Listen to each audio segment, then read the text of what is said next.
जमीन कशी आहे, लेकरं सांगतात आईबाप कसे. आपल्याला आता एक सुवर्ण संधी आहे.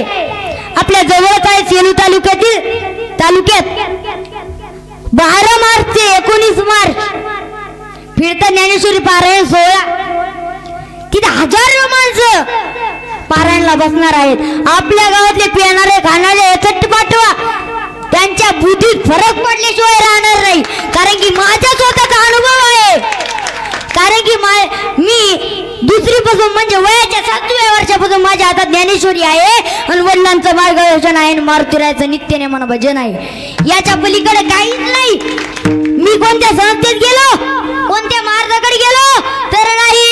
मारुतीरायाची कृपा आणि ज्ञानोबरायाची कृपा आणि वडिलांचं मार्गदर्शन याच्या पलीकडे काहीच नाही.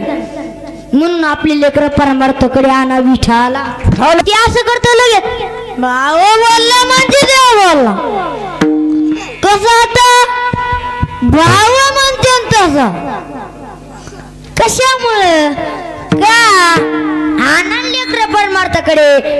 कारण की पीक सांगता जमीन कशी आहे आणि लेकरं सांगतात आईबाप कसे. शुद्ध बीजा पोटी भैर गोमटी. लेकरं सांगतात आईबाप कसे. मी माझ्या पदार्थ सांगत नाही. कारण की स्वतः ज्ञानोबराय म्हणतात भूमीचे मार्दव सांगे कुंभाची लवलव नानाचार गौरव सुकुलीनाचे. नाही तर आता मोबाईल मध्ये पोरला येडे झाले. त्या कारण मोबाईल मध्ये सायराट पिक्चर. कोणता पिक्चर पाहितला? सायराट. आणि त्याच्यात हिरो कोणता असते? परश्या. लक्ष देऊन ऐकावर मी काय सांगायलो. आणि मारत्यानं पाहिजे परश्याने इरी तुडी हाणलेली. परश्या इरी तुडी हाणले त्या पिक्चर मध्ये. परश्याने इरी तुडी हाणलेली पाहिलं त्यानं. मारत याचं लग्न व्हाय नाही गेलं. थांबवून गेला आता. पळतच गेला मायात. जसा गेला तशी तिडी तुडी आणली. त्याला वाटलं खाली असं ना आरची, पण खाली होती फरची. माझ्याकडे काय पाहता फुटलं तो आबाड विठाला. एक मुलगा असाच होता. मोबाईल पाहायचा, स्वप्न पाहायचा, मित्रांसोबत हिंडायचा. एकदा काय झालं महाराज मी म्हणतो स्वप्न पहा, पण त्या स्वप्नाच्या पडीचा अभ्यास करा, कष्ट करा, काम करा. हा मुलगा काम करायचा नाही, कष्ट करायचा नाही, नुसता मित्रांसोबत हिंडायचा आणि मित्रांसोबत हिंडायचा आणि मोबाईल पाहायचा. एकदा काय झालं त्याच्या मित्राने गाडी घेतली, शोरूम गाडी घेतली आणि त्याला फोन केला चल आपण गाडी आणायला जाऊ. शोरूम गाडी घेतली, गेले ते आणा. आता कंपनीवाले म्हणाले जरा चाबी चाबी झाली. आता कंपनीवाले म्हणाले वडा कपडा, ते कपडा असते ना वडा कपडा. मार ह्याच्या डोक्यात एकच, कोणाच्या ते स्वप्न पाहणाऱ्याच्या. ह्याच्या डोक्यात एकच आपल्याला गाडी घ्यायची. माणूस ते घरी गेले. ते म्हणाला मी जातो आता घरी. मित्र म्हणला कशाला तू घरी, जेवण झाले, दिवसभर परेशान झालं, झोपले आणि याला स्वप्न पाहायचं ना. याचं 12 वाजता स्वप्न सुरू झालं. आपण शोरूम मध्ये गेलो, गाडी घेतली. कंपनीवाले म्हणाले करा साया. लेकिन मित्राच्या पाठीवर खुडखुड. मित्र म्हणला गप न रे. आता कंपनीवाले म्हणाले दारा चाबी. लगेच मित्राच्या पाठीवर. मित्र म्हणला ग बसन रे. आता कंपनीवाले म्हणला थोडा कपडा. मित्राचं शर्ट धरलंय खाद्यापर्यंत. मित्र जसा उठला एक लाथ घातली ते त्या कोपऱ्यात जाऊन पडला. मग म्हणाला आपण झोपला पाहिलं विठाला. आणि आवडतं व्हायचं तर देवाचं व्हा नाही तर संताचं व्हा. नाही तर काही काही माणसाला म्हणतात मी या समाजात लाडका आहे, पण त्याला हे माहित नसतं ज्या जगद्गुरु तुकोबांनी स्वतः संसाराची राख रांगोळी केली, रात्र देवाचं भजन केलं, नेहमी जगाच्या कल्याणाचा विचार केला, संसाराच्या नावे नेहमी जगाच्या कल्याणाचा विचार केला, तरी हा समाज जगद्गुरु तुकोबांचा ज्ञानोबांचा नाही झाला तर आपला काय होईल. आणि आपण या समाजाचा विचार सुद्धा करायचा नाही. कारण की आपण किती चांगलं काम करू द्या, किती चांगलं वागू द्या, हा समाज 100% गुण कोणालाच देत नाही. हा समाज 40% कायम आपल्या विरोधात राहणार. म्हणून या समाजाचा विचार करायचा नाही, कारण की हा समाज आपला तिरस्कारच करत असतो. करू द्या समाजाने तिरस्कार, आणि समाज ज्यांचा तिरस्कार करतो देव त्यांचं कल्याणच करतो. आणि समाज ज्यांचा उद्या उद्या करतो देव त्यांचा ठेकाणाच करतो. तुम्ही मागचा इतिहास पहा. जगाने त्रास, समाजाने त्रास दिला, जगाची आई झाले माझे ज्ञानोबा. अहो लोकांनी गाता पाण्यात बुडवला, जगत गुरु झाले माझे तुकोबा. अहो जवळच्यांनी त्रास दिला, ओ छत्रपती झाले माझे शोभा. म्हणून या समाजाचा विचार करायचा नाही. आवडतं व्हायचं तर देवाचं व्हा, आणि देव आपल्या विरोधात जाईन असं कधीच पाहिजे. देवानं आपल्यावर पाठ फिरली नाही पाहिजे, देवानं आपला विरोध केला नाही पाहिजे, देवानं आपला तिरस्कार केला नाही पाहिजे. देवानं जर आपल्याकडे आपला तिरस्कार केला ना, काय होते? नसती विघ्ने झाला पाठी मोरा, नसती विघ्ने येते घरा. फक्त देवानं आपला तिरस्कार केला नाही पाहिजे, देवानं आपल्याकडे पाठ फिरली नाही पाहिजे, देवानं आपला विरोध केला नाही पाहिजे. देव आपला कसा का होईन हे पाहिजे. ह्या समाधान करू द्यावं तिरस्कार. तुम्ही म्हणता समाधान तिरस्कार केल्यावर कसं जमन? अहो जग जमतंय, फक्त देव आपला सखा झाला पाहिजे. आणि देव जर आपला सखा झाला ना, तुम्ही म्हणता ना हा समाज ऑटोमॅटिक मग बोलतो.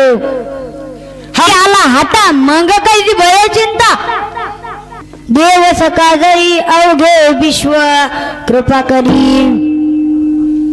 देव जर आपला सखा झाला ना, तर हा समाज आपल्या ऑटोमॅटिक मागे पळतो. या समाज विचार करायचा नाही. हा समाज कुणाला बी नावं ठेवतो. आता एखाद्यानं गाडी घेऊ द्या, तो आपल्याला आदराने बोलवतो, मानाने बोलवतो. चला गाडी घेतली, पेढे खायला चला. महाराज आपलं काम काय? आरती करायची, पेढे खायचे, गपचीप घरी यायचं. पण महाराज जे 4 दोघं ठरले जातात, कोणचे? कुचर. महिला मंडळ हा शब्द लवकर कळत, कारण की जे शिजत नाही, फिजत नाही, त्याला कुचर म्हणते.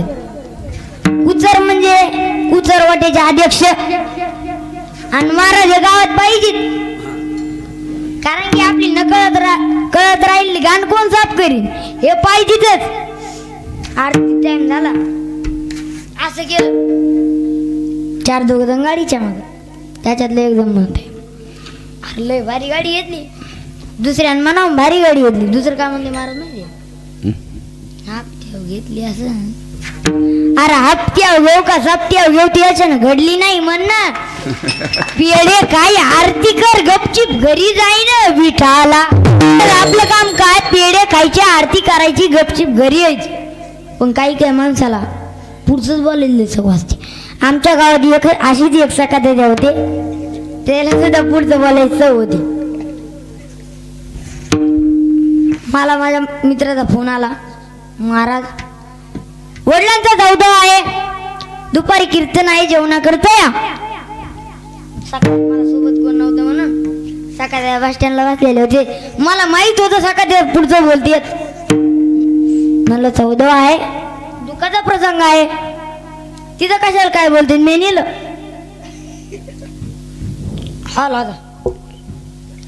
हॉल मधली 10-15 पाहुणे बसलेले होते. आम्ही काय गेलो तिथं जेवायला बसलो. ज्याचे वडील वारले होते त्याचं मुंडन गिंडन केलं होतं. बसलो, जी हारी विचारपूस झाली.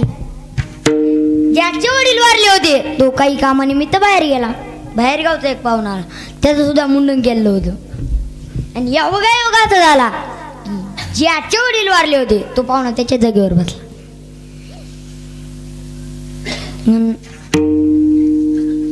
सगळे गपचूप होते. सकाळ काढला म्हणतो. सकाळ म्हणले ह्याची जे पिकेली त्याची जे पिकेली भाऊ भाऊ असावा.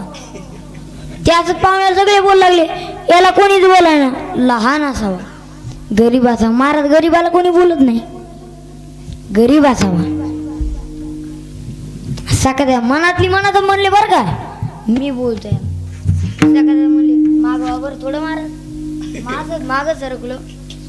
सकाळी हाताची घडी घातली आणि एवढा चेहरा सकाळ्यानं पाडलाय जसं काय सकाळी बाप मिळालाय.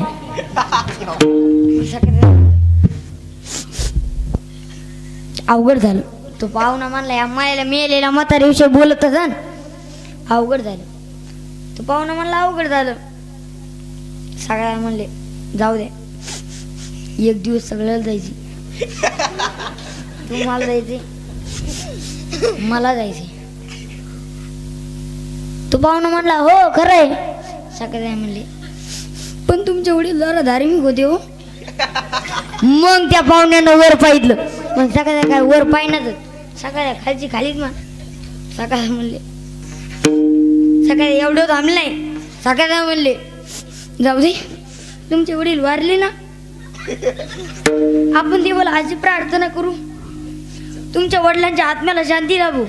मग तो पाहुणा म्हणला आय म्हातारिया बाप आजूक जिता येणार रे. मग सकाळी म्हणले तुम्ही कोण चेपी केली. तो पाहुणा म्हणला मी हातात तिरुपती बालाजीहून आलो. बाप मेल्यावर चेपी करतीत काही विठाला. असं काही माणसाला पुढचं बोलायचं वाचते. म्हणून या समाजाला विचार करायचा नाही. अपेक्षा करायची कर देवाकडे करा. कारण येते नाही झाली कोणाची